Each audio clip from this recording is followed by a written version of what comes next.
Thanks for sitting down with me today, James, and going through the next release of wines. Thought this would be a good exercise for us today to go through and taste the next release and kind of see where they are right now.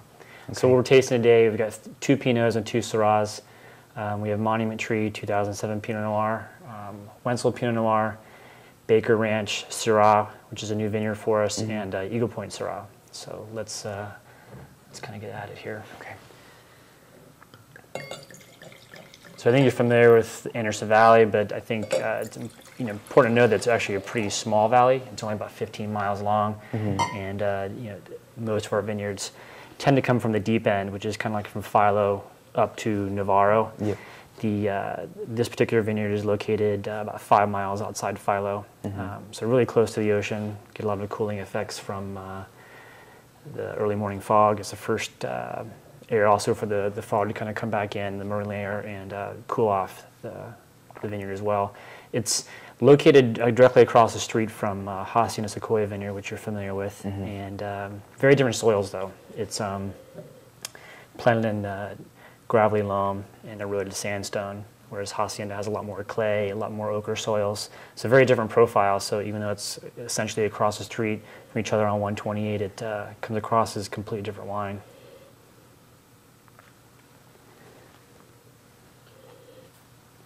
I get quite a bit of earthiness and spiciness, and not too much oak. Where does that come from?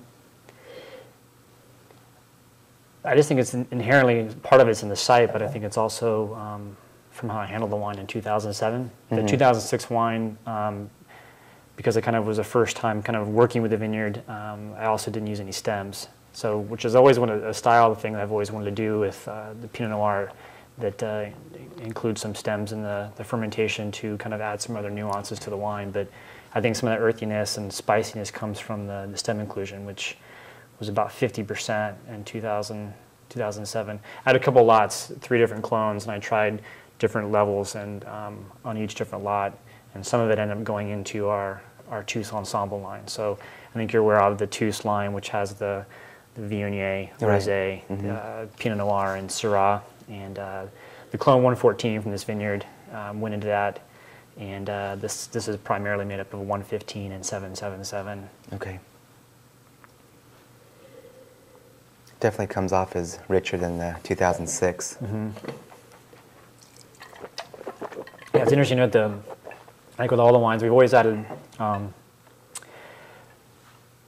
stems to the Syrahs, which you have to deal with that structurally also, because what happens is there's so much potassium in the stems that it raises the pH of the wine. So they actually add a little more mouthfeel to the wine, surprisingly. So again, picking these wines is kind of on the lower side of the brick. So none of our Pinot Noirs now are coming in over like 23.5, so it keeps the alcohols inherently low, but the acids are really bright. So what's interesting is with the pH shift for the Pinots, with the stem inclusion, it actually kind of gives this perception of this richness, but it's really not. I mean, the pH is shifted up slightly, which is kind of all about mouthfeel. So that's the way I always look at things with pH.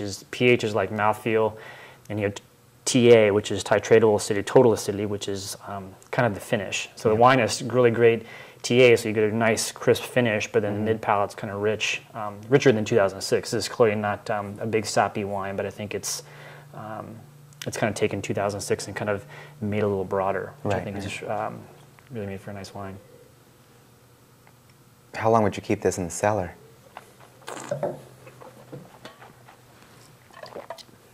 Good question. I opened a bottle yesterday. I think you can taste this now. It's kind of, has firm acidity, nice tannins are firm, but they're supple. I think let's try this other one.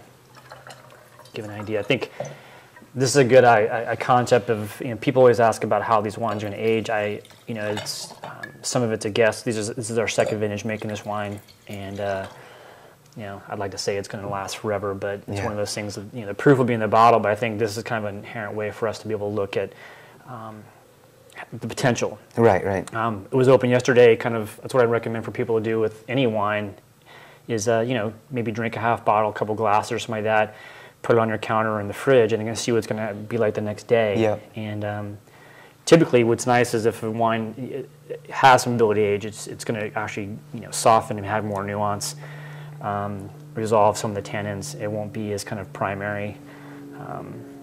If a wine shows any kind of pre-oxidative type of sherried kind of characteristic, it kind of just shows the wine may not be suitable for long-term aging. And what that is, I don't know. Maybe you just leave it on your shelf or your counter for 2 days. Does that mean 10 years? I mean, 1 day means there's not really indicator, but I think it's a good good indicator of some level to say that the wine's going to age somewhat. Yeah. Okay.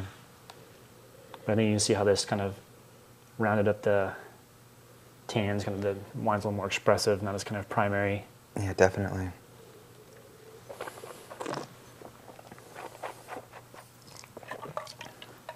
Yeah.